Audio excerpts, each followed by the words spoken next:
central and peripheral nervous system. So the principal function of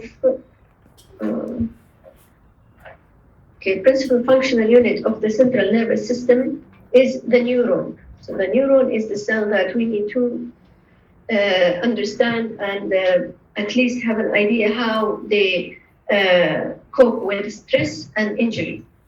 So neurons or nerve cells, they receive stimuli and transmit action potential, as you took from in physiology. So the neuron has a cell body or the soma and dendrites, which takes the input of information, and axons, which gives the output of or the command of this intelligent cells. Surrounding the neurons, we have a group of cells called neuroglia or glial cells. These neuroglia or glial cells are like the connective tissue, highly specialized connective tissue for this delicate and important organ or important cells. So they support and protect the neurons. This is a nice diagram to show you, to review a simplified revision of the anatomy. CNS is affected by a number of unique neurological disorders and also respond to common insults like ischemia, like infection, in a manner that is completely different from the rest of the body. So the CNS tissue reaction is different than the liver, the heart, the spleen, the kidney, so the response is completely different. And the CNS is also exposed to this stress, like ischemia, like reduced blood sugar, like toxins, and so on. So we need to understand the general principle of group of diseases, how or what is the insult that can reach the nervous system. So how do we classify neurological diseases? Do they follow the same classification that the broad classification of other disease category like inflammatory diseases? Yes, they do. Infection can happen in the brain too. Autoimmune processes can occur in the brain. The students were online requested the videos that I told you. And what do you mean? They wanted the video so that they can see you. Okay, so what's that one?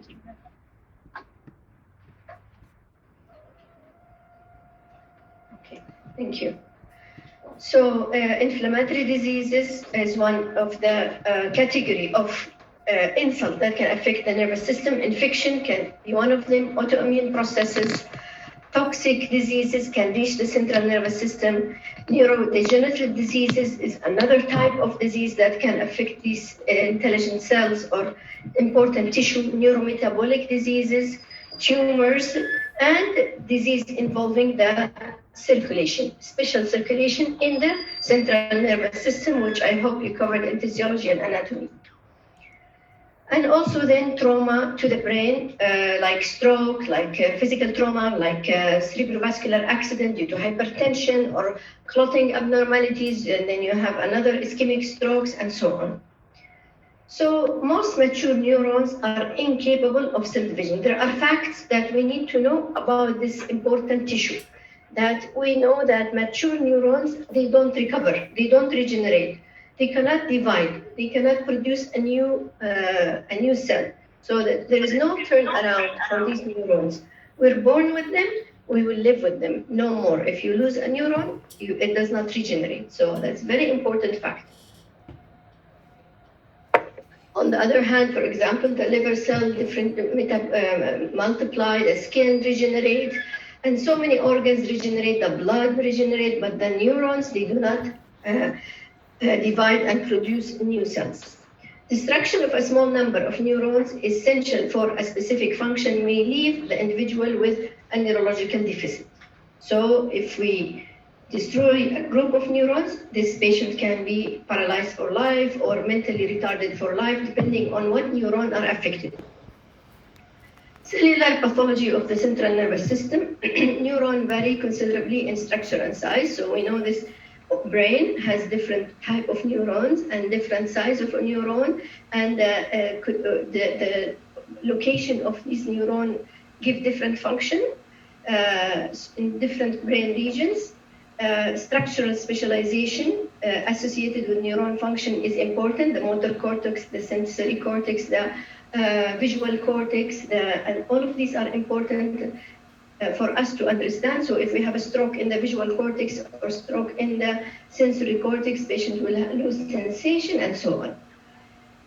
So also we need to think of the synaptic transmission as well as axon and dendrites. So not only damage to the cell body, the neuron, but we can have loss of synaptic chemical mediators. We can, in depression, in psychological disorder, psychiatric disorder, we have problem with synaptic transmission and some genetic disorders. We can also have damage to the dendrites and axons. And this is another category of diseases or insult to the tissue. So how does this intelligent and important and vital organ react to insult? How does the neuron react to damage? We have something called acute neuronal injury. So when you expose the neuron to ischemia, for example, or high pH or low pH, all of that, you will end up having features of acute neuronal injury. We call it red neurons. You can have also subacute and chronic neuronal injury. So somebody who have subclinical and a long period of hypoxemia or ischemia or intoxication, long period, or whatever scenario can have a degeneration to these neurons. So these neurons can become atrophic and degenerated. Then you can have also axonal reaction if you damage the axon. So we have neuronal reaction, we have axonal reaction. Neuronal reaction will end up with red neurons. If we take a biopsy, you will see these red neurons or degenerated neurons. You can also see inclusions inside the neuron, which makes you think, okay, there has been a specific insult or damage. You can see reaction of the connective tissue around the neuron, which we call microglial cells. So microglial cells will try to develop and build and recover this area like we have in other tissue, the fibroblast and myofibroblasts. So microglial cells will function like fibroblasts and myofibroblasts and macrophages and all of these cells. So within 12 hours of an irreversible hypoxic ischemia, what we will have acute neurological injury. And if we take a biopsy and look at it at the microscope and do hematoxylin and eosine staining, you will see these red neuron with pycnotic nuclei. So what are the features of acute neuronal injury? Shrinkage of the cell body. You can see it in the picture. These cells are shrunken. You can see pycnosis of the nucleus. Pycnosis, we remember from basic pathology term, is it's a stage of cell death, nuclear death, where the nucleus coagulates and becomes hyperchromatic and small. Disappearance of the nucleolus, yes, we understand, makes sense, because the nucleus is not functioning, so will not take any order from the nucleolus. Loss of nasal substance, which is important in the neuronal cells. Intense eosinophilia of the cytoplasm, which we call red neurons. So if the biopsy report comes to you that the tissue shows red neuron, it confirms that this patient has an acute neuronal injury. Some people also observe that the nucleus of these neurons become angulated. Again, a specific feature of acute hypoxic ischemic changes.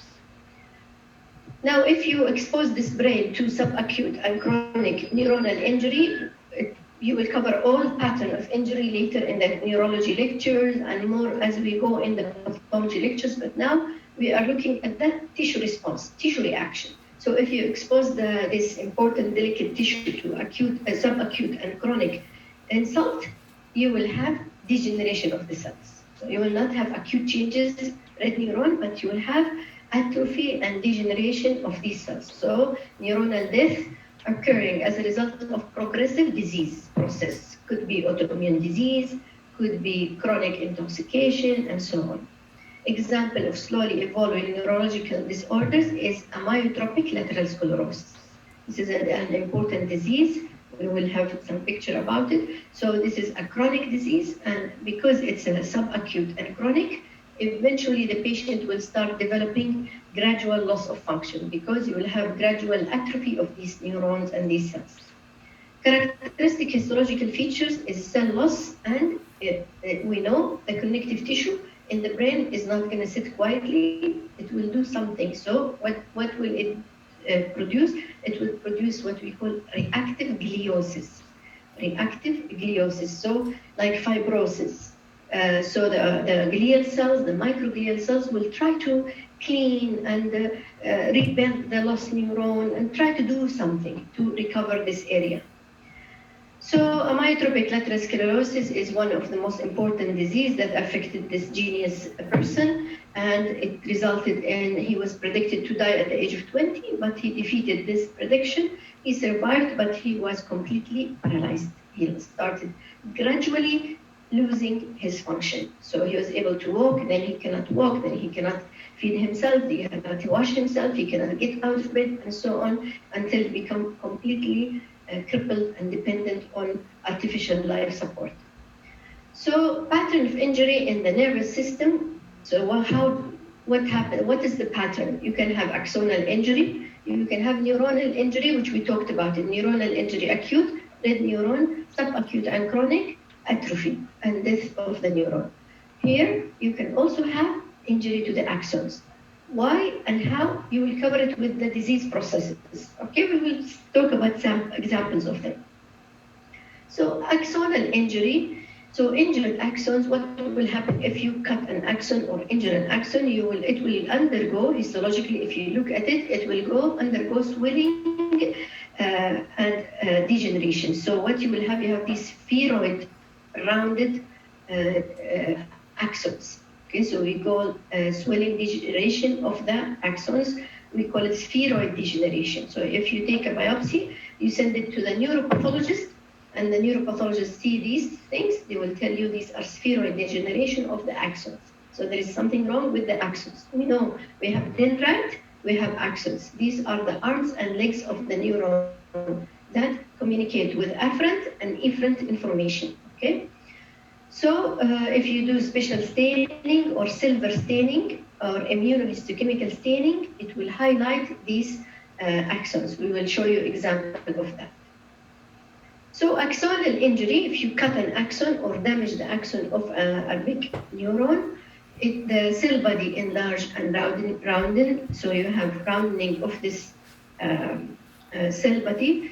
You will have displacement of the nucleus on the axon, and you will have enlargement of the nucleolus, like here, and you have marginalization of the nasal substance. So if you cut the axon of the neuron, what will happen to the neuron? This is the features. So the cell body will swell, the nucleus will be marginalized, and also nasal substance. So what we call this chromatolysis.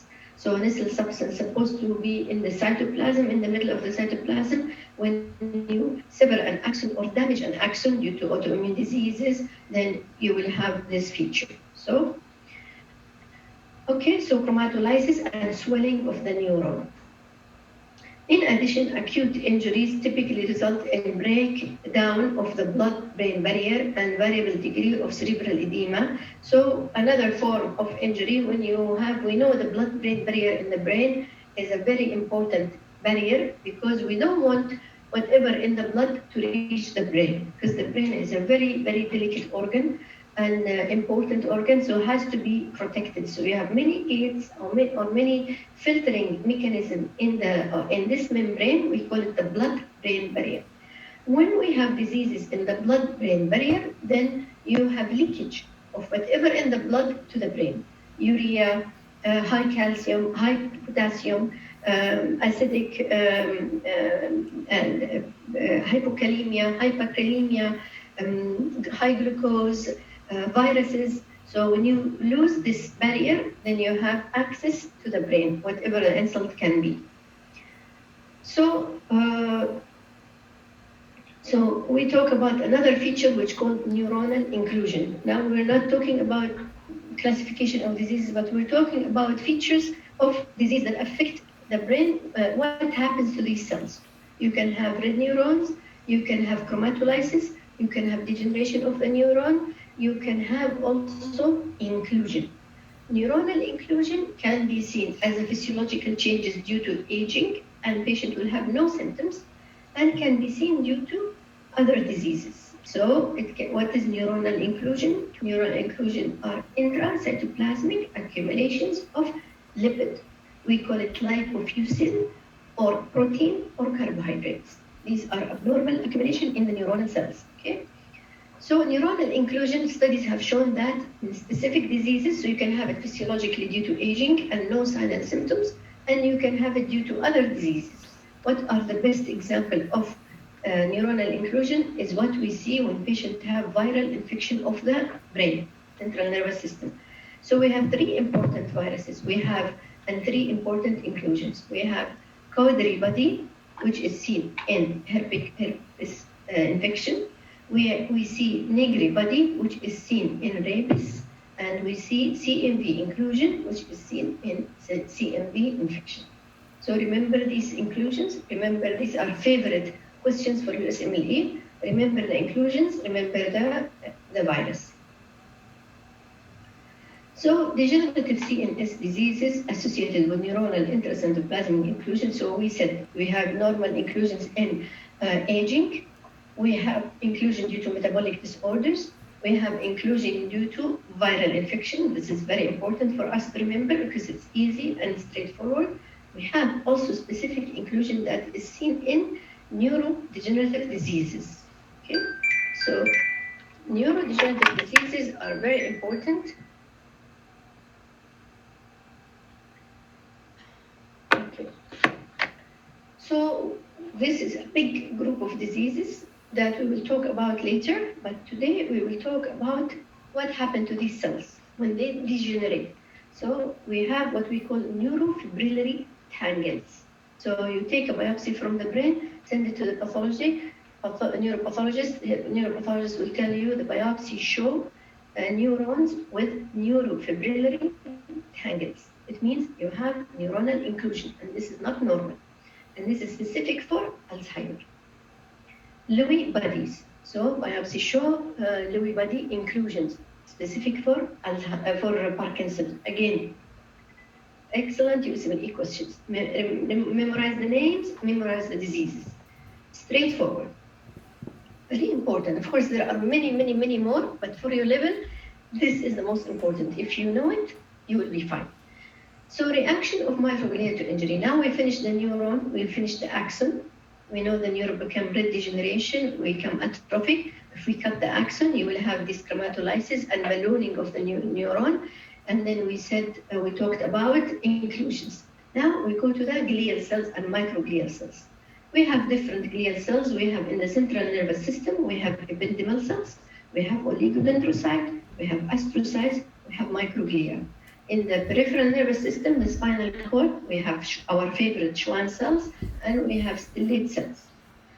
So microglia are mesoderm-derived cells whose primary function is to serve as a fixed macrophage system in the central nervous system. So beautiful, very smart cells. They are supportive to the neuronal system. So we need to know these glial cells.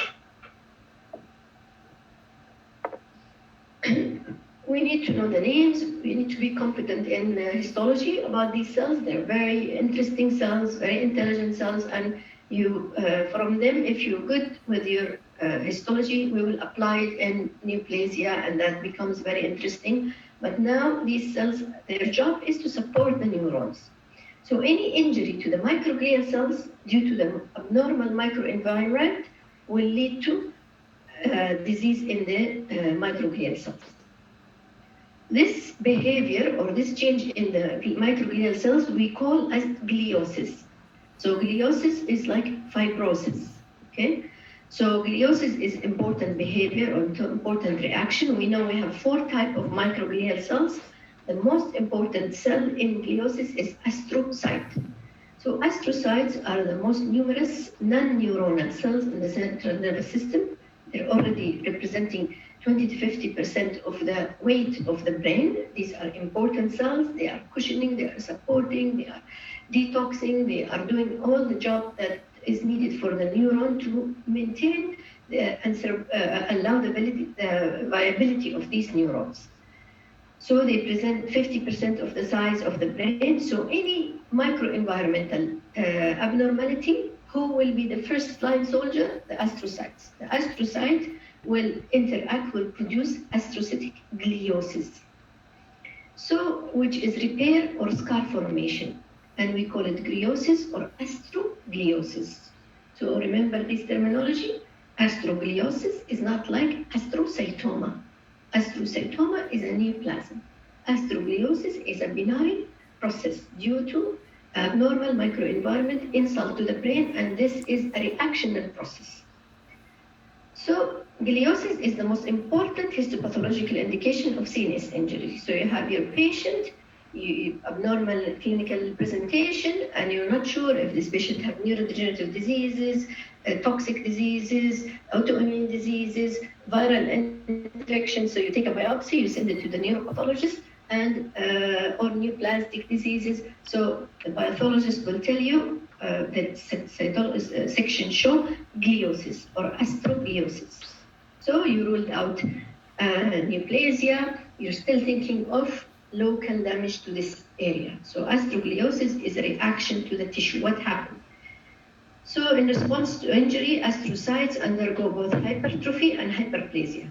So these cells, like fibrosis, they undergo hypertrophy and hyperplasia to do something, to correct the abnormal environment. When this happens, you have enlargement of the nucleus. You see the nucleus is scary, looks very huge, and becomes vesicular, meaning it's very active cells. The nucleus is a machine that is growing, giving orders to the cytoplasm to enlarge and to do something, detoxifying the environment and so on.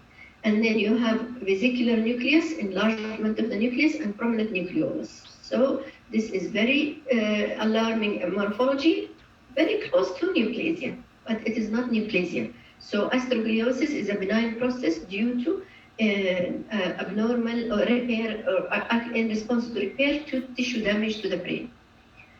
The previously scanned cytoplasm of the astrocyte will expand. You remember from histology, the astrocytes are usually very tiny cells. They are not easily shown in normal brain tissue. Now they are everywhere, and they produce these big cells. We call it gametoscytes. So gametocytic astrocyte. So astrogliosis is proliferation of the astrocytes, and there is one type where these cells become with eosinophilic cytoplasm. We call them gametocytic astrocytes. So it's not a malignant proliferation; it's a response in response to injury, and it's a process of repair. Histological sections of a brain of the gray matter.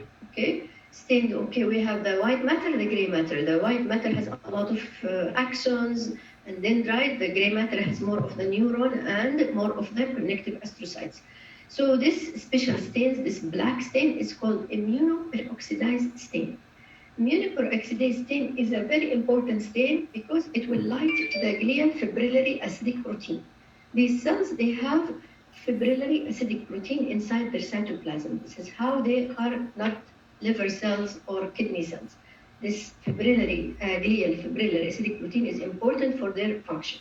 So this immunoperoxidase, it will stain these dendrites, and you can appreciate these are enlarged cells with dendrites. So these are gametocytic astrocytes. These here enlarged cells, not gametocytic, but they are hyperplastic and they're everywhere.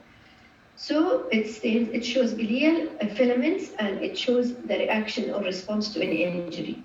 So reactive astrocytosis is a very important concept for you to understand as a medical student when you study your clinical neurology and also apply it. So you will see indent staining in large cell bodies and highlighted cell processes.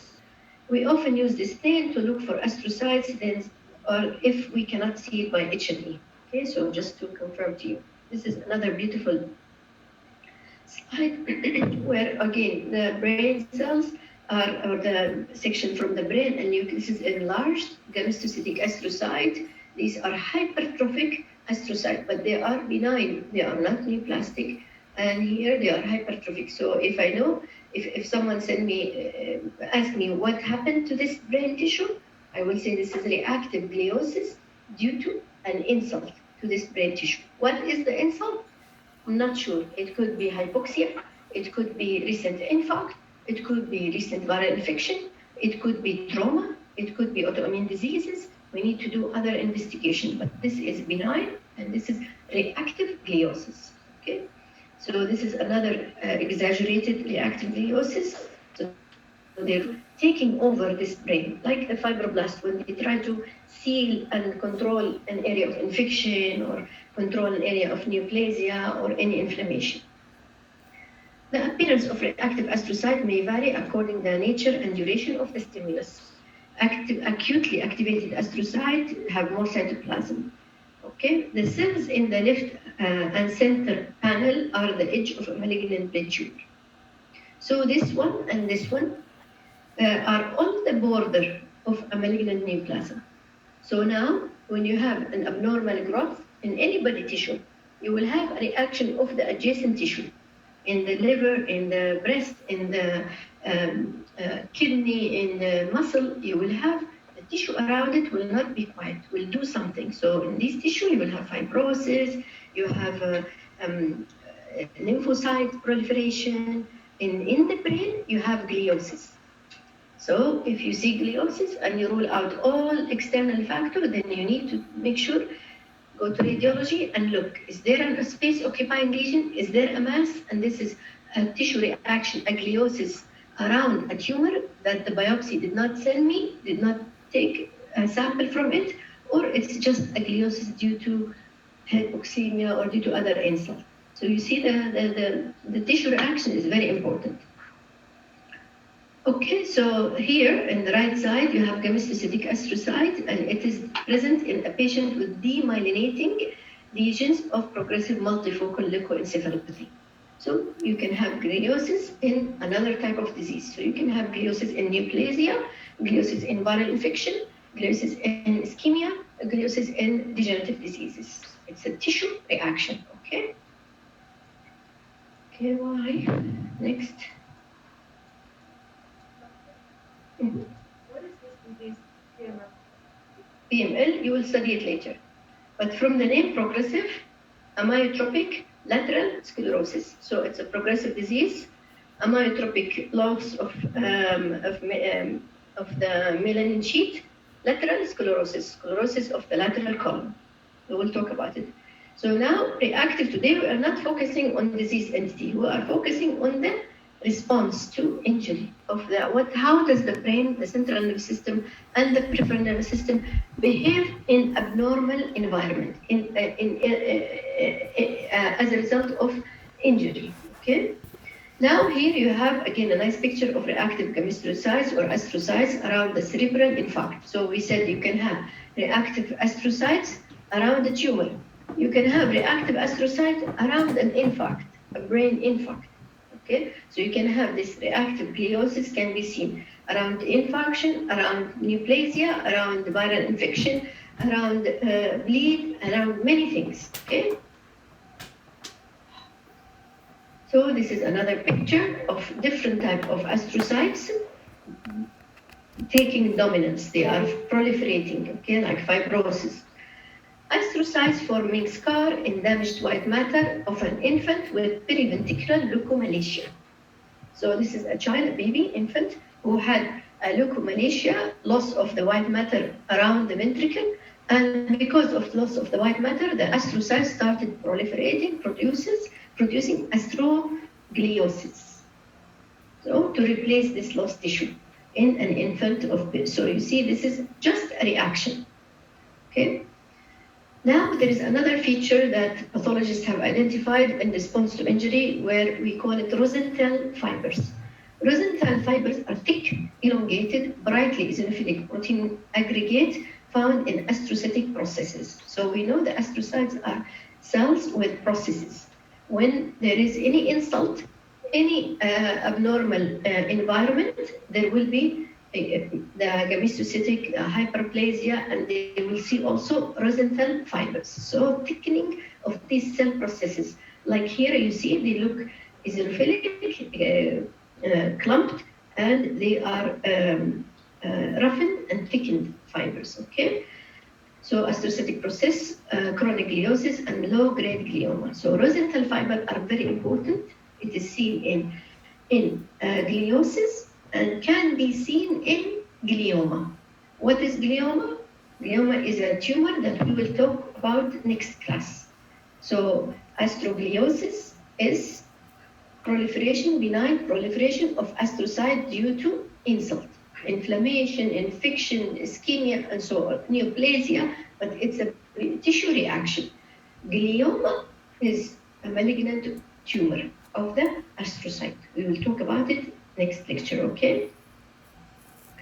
Change in other cell type, like also we said, remember we said we have the damage to the neuron and the axon. Now we need to talk about the supportive organ of the neuron, which is the glial cells, microglial, oligodendroglial, ependymal, and astrocyte. These are the glial cells.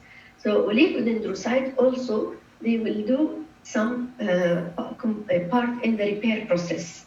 So oligodendroglial they produce myelin in the central nervous system, so and exhibit a limited spectrum of specific morphological changes in response to various injuries. Here in progressive multifocal leukoencephalopathy, this disease where you have loss of the neurons, the oligodendrocytes will start to proliferate, trying to replace a lost function. Okay, so as simple as that. The topic, we can go very deep, but I just want you to focus on what you need to learn. Because if you go deep, it's so huge and it has many branches, and you don't want to confuse yourself. Keep it simple, and these are the most important things that I want you to learn. And this will be a foundation for you to add the physiology, neurophysiology, the neurology on it. So in progressive multifocal leukoencephalopathy, this is a specific disease, you will see viral inclusion can be seen in oligodendrocytes with a smudgy, homogeneous appearing in large nucleus. So in this disease, Creutzfeldt-Jakob disease, you will see these GC virus infection, you will see this inclusion inside the oligodendrocytes. If you send a biopsy, if the patient comes to the neurologist has differential diagnosis, want to make sure this patient has this one, PML, you send the biopsy to the pathologist will see this inclusion, then 100% sure this patient has this disease. If you look at this is how it will look. There will be inclusion inside the nucleus, viral inclusion inside the nucleus of oligodendrocytes. They are the nucleus. How do I know this is inclusion? The nucleus looks smudged, and the membrane is enhanced, and you cannot see the details of the chromatin inside the nucleus.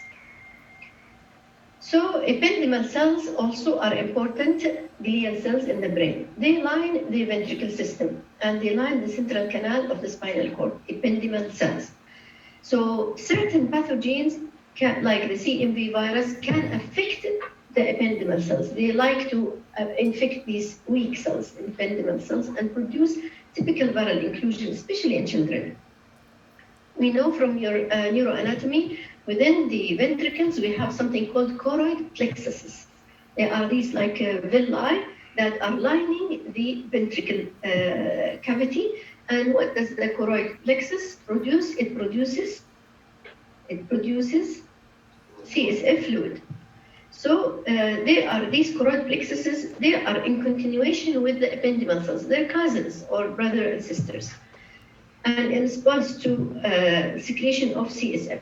So they are important cells, ependymal cells and choroid plexuses. So what happens, so you can have, we will talk about them now when we talk about edema, herniation, and hydrocephalus. So we talked about tissue response to injury. Now I want to talk about these pathological changes like edema in the brain. What does it mean? Herniation and hydrocephalus. So cerebral edema is important. It is the accumulation of excess fluid in the brain parenchyma. There are two types of cerebral edema which often occur together, particularly after generalized injury. So we need to talk about what do we have. You have vasogenic edema, which occurs when the integrity of the normal blood-brain barrier is disrupted. So vasogenic edema. So brain edema due to abnormal or disruption of the blood-brain barrier. Okay, this is vasogenic edema, which will allow leakage and fluid from the intravascular compartment into the extracellular space of the brain, which will lead to swelling of the brain. Vasogenic edema can be either localized, like in this area, localized, or can be generalized, okay? Cytotoxic edema, so we have two types. Cytotoxic edema is an increase in intracellular fluid secondary to neuronal and glial cell membrane injury. So cytotoxic edema is due to sick neuron, sick glial cells. Something is wrong with them. And that's why their cell membrane becomes leaky.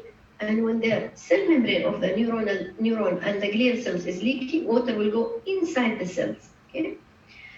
So this is follow generalized hypoxemic insult or after exposure to some toxins. So when do we injure the neuronal and glial cells? When you have hypoxemia or toxin, high toxin like uremia in the blood.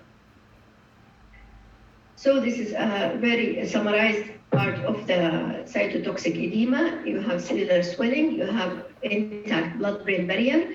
The gray and white matter become hypodense because you have a lot of water there, a lot of loss of gray and white differentiation. Of course, the situation is infarct, herpes simplex virus encephalitis, or hypoxic injury will produce cytotoxic edema.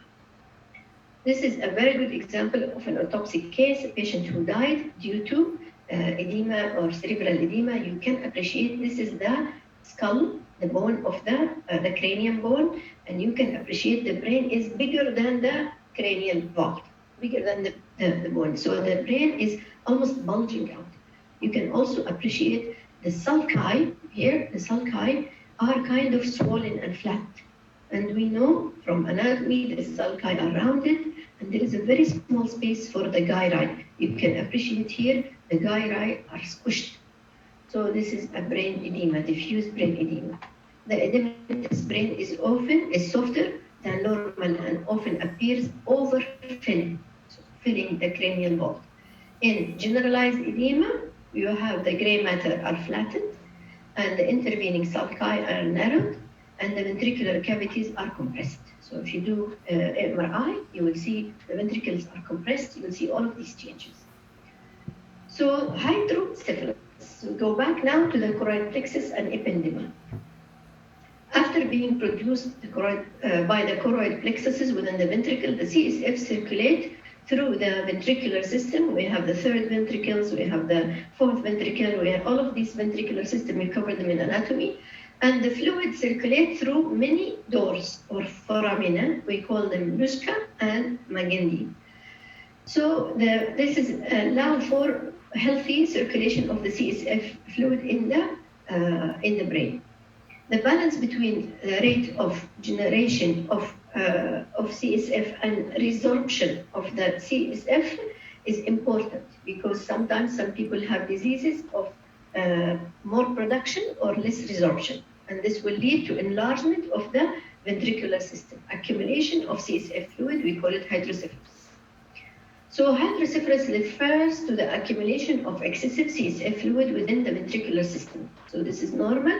This is how the accumulation of fluid, whether it's due to increased production or reduced resorption, because we have this fluid that we need to circulate and also remove it and produce fresh ones.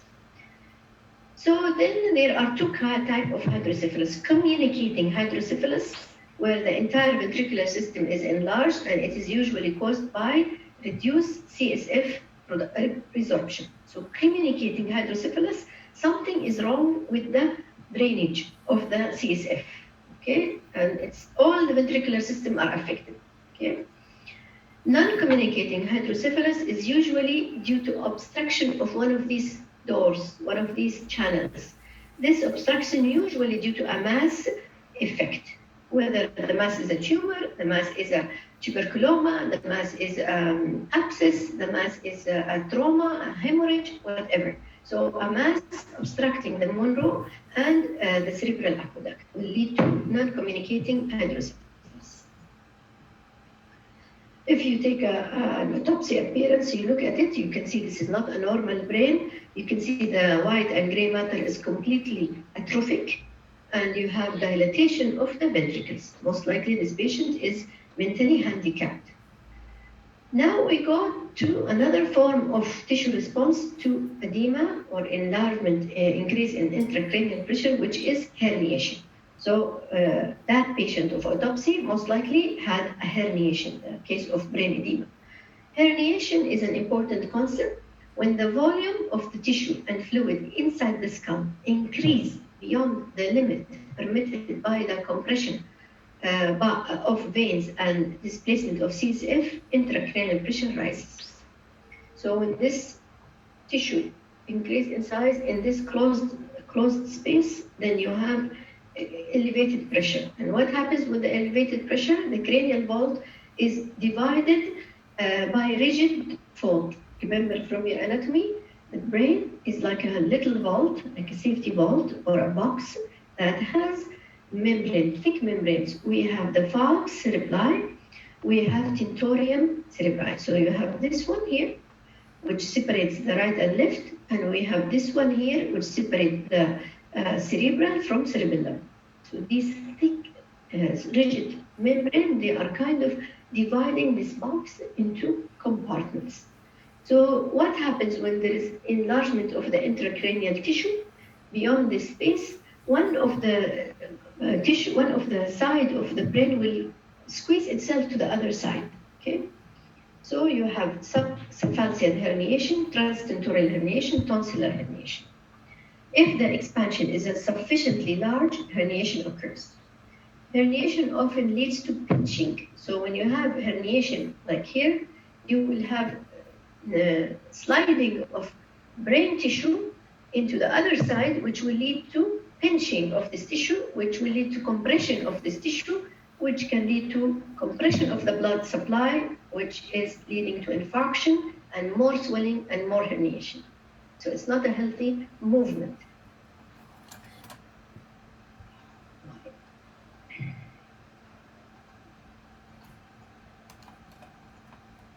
Okay. So we have three types of herniation. We have subphalceal herniation, which involve the cingulate herniation. You need to remember this, which part of tissue go into the subphalceal. Very important, question. Location. This is always they ask about this in the exams. So subphalceal, cingulate gyrus, transtentorial, uncinate gyrus, and transtentorial also uncinate herniation. So three types. We'll talk about the difference. There's something wrong here. Transtentorial and tonsillar. This is tonsillar herniation. Third one is tonsillar herniation, okay, which is the cerebellar tonsil. So here, cingulate herniation is very important. Subphalceal herniation of the cingulate gyrus. Unilateral or asymmetric expansion of the cerebral hemisphere displaces the cingulate gyrus under the falx cerebri to one side. Let's assume, you can see here this subarachnoid hemorrhage. This patient has subarachnoid hemorrhage. So what happened here in the subarachnoid hemorrhage? This tissue, this left lobe will be compressed by the hemorrhage. In turn, it will be pushing this gyrus to the this dividing wall. So this is the cause of herniation. This leads to compression of branches of the anterior cerebral artery. So when you squeeze this tissue here, you will squeeze everything with it, which including the blood supply, which will lead to anterior cerebral artery ischemia and more edema. Then we go to transtentorial herniation of the medial temporal lobe here. So uncinate. So in this aspect, temporal lobe is compressed against the free margin of tentorial cerebri. So uncus gyri will herniate. Here you have the third cranial nerve. So patient will have a papillary dilation and impairment of the side of the lesion. Okay, so important clinical manifestation. Posterior cerebral artery may be compromised. This will lead to also more ischemia. Okay, a patient can also have contralateral, okay, cerebral peduncle may be compressed, leading to hemiparesis. All of this you need to, from neurophysiology, it can be applied, and you need to memorize it and then understand it. It's very straightforward. So progression of this type of herniation will lead to secondary hemorrhage in the pons. So in these people, because of this herniation and this damage to their blood supply, will lead to hemorrhage in the pons. We call it Durette hemorrhages. This is an example of Durette hemorrhages that occurs in the pons and the brainstem. Then we go to the last one, which is tonsillar herniation. This is a very important type of herniation, as all of them are dangerous, but this is the most dangerous because it will lead to sudden death. Why? Because tonsillar herniation refers to displacement of the cerebellar tonsil through the foramen magnum. And we all know in the foramen magnum here, this is the location for important vital organs. This herniation is life-threatening because the brainstem is in this area. When you compress the brainstem, which has these important vital organ nuclei, which are the cardiovascular and respiratory nuclei, will lead to arrest and sudden loss of respiration, and patient will die.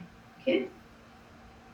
This is all important table. It's very simplified. The cells of the nervous system respond to various forms of injury with distinct morphological changes. So we talked about the neuron, the red neuron and degeneration. We talked about astrocytes, lymphocytic astrocytes. We talked about Alzheimer's cells, and we talked about the microglia, and we talked about other cells. So this is just a summary table for your revision, but that's all for today's lecture. I want you to understand the tissue reaction, because in the next lecture we will refer to these tissue reaction or tissue response will be seen in neoplastic, inflammatory, degenerative, ischemic, infectious diseases of the central and peripheral nervous system. Thank you very much and good luck.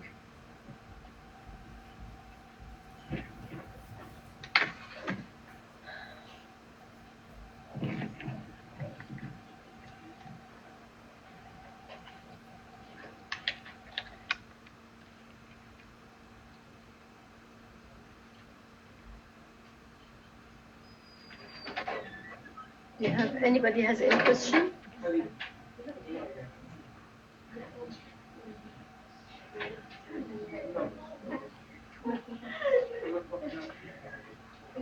Ahlam.